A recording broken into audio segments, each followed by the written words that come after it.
So good morning guys. तो चलिए start करते हैं आज के यानी कि 7 अप्रैल के इंपॉर्टेंट करंट अफेयर्स को। तो पहले प्रश्न में आपसे पूछ रहे हैं, अभी अंकटाड ने फ्रंटियर टेक्नोलॉजीज इंडेक्स 2024 को जारी किया है। इसमें भारत कौन से स्थान पर है? तो आंसर होगा 36 नंबर पर है भारत। कौन सा इंडेक्स है? Frontier technologies readiness index 2024। किसने जारी किया? अंकटाड ने। फुल फॉर्म होती है United nation trade and development. और इसमें भारत 36वें स्थान पर रहा टोटल 170 देशों में से। इसका जो लास्ट एडिशन था 2022 में आया था, उसमें भारत की रैंक 48 थी और इस बार ये 2024 के लिए आया है, भारत 36 नंबर पर है। तो इसका मतलब ये शो करता है कि भारत का इसमें इंप्रूवमेंट देखने को मिला है। टॉप पर अमेरिका है। तो बताता क्या ये इंडेक्स? ये बताता है कि कोई देश टेक्नोलॉजी को अपनाने में कितना रेडी है, कितना तत्पर है और आर्टिफिशियल इंटेलिजेंस इंफ्रास्ट्रक्चर को बढ़ावा देने में वो कितना काम कर रहा है, उसी के हिसाब से ये रैंकिंग दी जाती है। तो भारत की रैंक याद रखेंगे 36 है टोटल 170 देशों में से। जारी किसने किया? अंकटाड ने जारी किया है। अंकटाड की बात करें, मैंने फुल फॉर्म आपको बताई, United nation trade and development. स्थापना होती है 1964 में। हेडक्वार्टर जेनेवा स्विट्जरलैंड में है और इसके सेक्रेटरी जनरल हैं रेबेका ग्रिन्सपान। फिर अगले में पूछ रहे हैं कि अभी हाल ही में कृषि समृद्धि का उत्सव रोंगाली बिहू कहां पर आयोजित हुआ? तो आंसर होगा इसका असम में। रोंगाली बिहू, जिसे बोहाग बिहू भी कहा जाता है, असम में मनाया जाने वाला एक प्रमुख त्योहार है जो असमिया नव वर्ष और वसंत के आगमन का प्रतीक होता है। वैसे तो मैं आपको बता दूं ये प्रश्न इंपॉर्टेंट है, एग्जाम में पूछा जाता है ये प्रश्न, लेकिन एक बार एग्जाम में इसे इस तरह से पूछा गया था कि किस महीने में ये त्योहार मनाया जाता है। मैं आपको दिखा रहा हूं, शो कर रहा हूं, आप देख सकते हो। एग्जाम में पूछा गया प्रश्न, महीना पूछ लिया, तो महीना भी याद रखना। अप्रैल महीने में ये मनाया जाता है, अभी अप्रैल ही चल रहा है। तो रोंगाली, ये शब्द रोंग से लिया गया है जिसका मतलब होता है खुशी और उत्सव। देखो, जब भी असम की बात आती है मैं आपको बताता हूँ यहाँ का एक फेमस त्योहार है बिहू, बताता हूँ। लेकिन ये बिहू यहाँ पे साल में 3 बार या 3 अलग अलग तरीके से मनाया जाता है। एक बार जनवरी में मकर संक्रांति के आसपास जो मनाते हैं उसे माघ बिहू कहा जाता है। एक बैसाख महीने में जो अभी हम मना रहे हैं अप्रैल के महीने में, ये बोहाग बिहू या रोंगाली बिहू इसे कहते हैं। और एक साल के लास्ट में होता है अक्टूबर नवंबर में, वो कटी बिहू होता है। यहाँ पे फसल की कटाई की जाती है, उस समय ये मनाया जाता है। ठीक है, तो इस 3 तरह से इसको मनाया जाता है। तो बिहू महोत्सव कहाँ का याद रखना? असम का है। ठीक है, फिर अगले में पूछ रहे हैं, अभी हाल ही में दिल्ली में राष्ट्रीय स्तर का हमारी परंपरा हमारी विरासत कार्यक्रम किसने आयोजन किया इसका? तो आंसर होगा पंचायती राज मंत्रालय ने। तो अभी पंचायती राज मंत्रालय ने नई दिल्ली में हमारी परंपरा हमारी विरासत कार्यक्रम का आयोजन किया इसने, और इसमें सहयोग किया है झारखंड सरकार ने। तो इस कार्यक्रम का मुख्य उद्देश्य है आदिवासी विरासत को राष्ट्र की सांस्कृतिक और शासन संरचना में एकीकृत करना, क्योंकि आदिवासी समुदाय का सामाजिक, शैक्षणिक और आर्थिक विकास देश के लिए बहुत जरूरी है। और इस साल भगवान बिरसा मुंडा जी की, जिन्हें धरती आबा के नाम से भी जानते हैं, उनकी 150वीं जयंती मनाई जा रही है। तो उन्हीं को ये कार्यक्रम समर्पित है। और बिरसा मुंडा जी की वैसे जयंती कब होती है? 15 नवंबर को, जिस दिन हम राष्ट्रीय जनजातीय गौरव दिवस के रूप में भी मनाते हैं। तो वो भी याद रखना। फिर अगले में पूछ रहे, अभी हाल ही में प्रधानमंत्री नरेंद्र मोदी ने किस राज्य में भारत के पहले वर्टिकल लिफ्ट समुद्री पुल न्यू पंबन ब्रिज का उद्घाटन किया? तो आंसर होगा तमिलनाडु। तो अभी 6 अप्रैल 2025 को प्रधानमंत्री नरेंद्र मोदी ने तमिलनाडु में नए पंबन ब्रिज का उद्घाटन किया है। ये देश का पहला वर्टिकल लिफ्ट समुद्री पुल है और ये 100 साल पुराने पंबन ब्रिज की जगह लेगा। ये पुल रामेश्वर द्वीप को मुख्य भूमि पर मंडपम से जोड़ता है। पुल की लंबाई की बात करें तो 2.07 किलोमीटर है। बनाने में लागत आई है 700 करोड़ रुपए। इस पे ऊपर से तो ट्रेन चलेगी और जब जहाज आएगा समुद्र में तो ये ऊपर उठ जाएगा और नीचे से जहाज निकल जाएगा।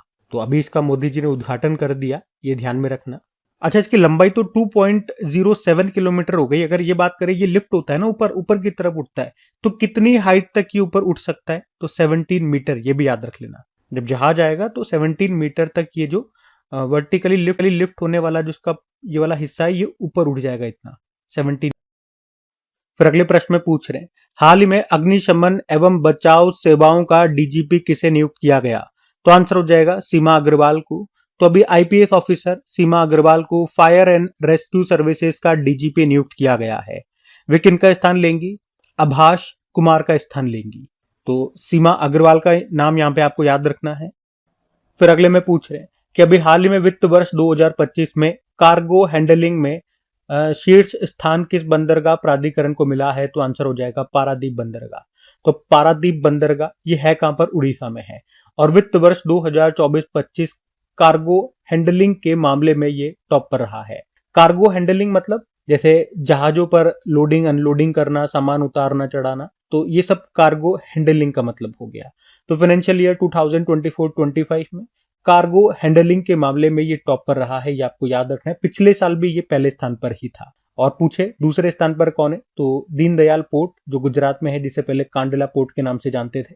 तो सिंपल से याद रखना, कार्गो हैंडलिंग के मामले में भारत में सबसे नंबर 1 पोर्ट कौन है? पारादीप पोर्ट है। फिर अगले प्रश्न में पूछ रहे हैं, हाल ही में युवा स्पार्क के संस्थापक आकर्ष श्रॉफ को किस श्रेणी में योगदान के लिए राष्ट्रीय युवा पुरस्कार से भी सम्मानित किया गया? तो आंसर होगा प्रारंभिक शिक्षा। तो बंगलुरु की एक संस्था है युवा स्पार्क, जिसके संस्थापक हैं आकर्ष श्रॉफ, और अभी इन्हीं को राष्ट्रीय युवा पुरस्कार से सम्मानित किया गया। क्यों? तो उन्हें भारत में प्रारंभिक बाल्यावस्था शिक्षा को बढ़ाने, और आपको पता है ग्रामीण क्षेत्रों में शुरुआती शिक्षा की जो शुरुआत होती है वो आंगनबाड़ी से होती है। तो आंगनबाड़ी का डिजिटलीकरण करने के लिए, ग्रामीण शिक्षा बुनियादी ढांचे में नवाचार करने के लिए उन्हें अभी राष्ट्रीय युवा पुरस्कार से सम्मानित किया गया। और कौन देता है ये सम्मान? युवा मामले और खेल मंत्रालय के द्वारा, जिसके मंत्री है मनसुख मांडविया। और ये जो सम्मान है, ये जो पुरस्कार है राष्ट्रीय युवा पुरस्कार, ये 30 साल से कम उम्र के युवाओं को दिया जाता है जिन्होंने राष्ट्र विकास और सामाजिक सेवा में महत्वपूर्ण योगदान दिया हो। वैसे ये इस साल 24 व्यक्तियों को दिया गया, उसमें एक नाम ये भी है आकर्ष श्रॉफ, तो इनका नाम याद रखना। फिर अगले में पूछ रहे, अभी हाल ही में समता दिवस ये कब मनाया गया? तो आंसर हो जाएगा 5 अप्रैल को। तो महान नेता और समाज सुधारक बाबू जगजीवन राम की जयंती को याद करने के लिए हर साल 5 अप्रैल को समता दिवस के रूप में मनाया जाता है। उन्हें समाज में समानता और न्याय के लिए कड़ी मेहनत की। बाबू जगजीवन राम, उन्हें प्यार से बाबूजी कहा जाता था। वे एक स्वतंत्रता सेनानी, सामाजिक न्याय के नेता और एक महान वक्ता थे। उन्होंने दलित और पिछड़े वर्गों के अधिकारों के लिए काम किया। वे 50 साल तक संसद के सदस्य भी रहे और 30 साल तक केंद्रीय मंत्री के रूप में भी काम किया। उनका जन्म बिहार में हुआ था, बिहार के चंदवा गांव में। कब? 5 अप्रैल 1908 में। तो उसी की जयंती, तो इसीलिए उनकी जयंती को 5 अप्रैल को ये समता दिवस के रूप में मनाया जाता है। तो ये दिवस उनके समानता और न्याय के प्रयासों को सम्मान करने के लिए मनाया जाता है। समता का मतलब हो गया समानता, और दिल्ली में उनका समता स्थल के नाम से उनका स्मारक भी है। ठीक है, तो ये ध्यान में रखना। फिर अगले प्रश्न में पूछ रहे हैं, हाल ही में देश के सबसे बड़े 5.4 गीगावाट के हाई टेक सौर सेल विनिर्माण प्लांट का उद्घाटन कहां पे किया गया? तो आंसर होगा गुजरात में। तो अभी देश के सबसे बड़े सौर सेल विनिर्माण प्लांट का उद्घाटन ये गुजरात में किया गया। कैपेसिटी है 5.4 गीगावाट। इसका उद्घाटन किसने किया? प्रहलाद जोशी ने, जो कि नवीकरणीय ऊर्जा मंत्री हमारे। और उद्घाटन कहां पे किया? चीखली, गुजरात में। यहां पर क्या होगा? सोलर सेल की मैन्युफैक्चरिंग होगी। फिर अगले में पूछ रहे हैं, हाल ही में भारतीय सेना ने बटालिक क्रिकेट लीग 2025 का आयोजन ये कहां पे किया? तो आंसर होगा लद्दाख में।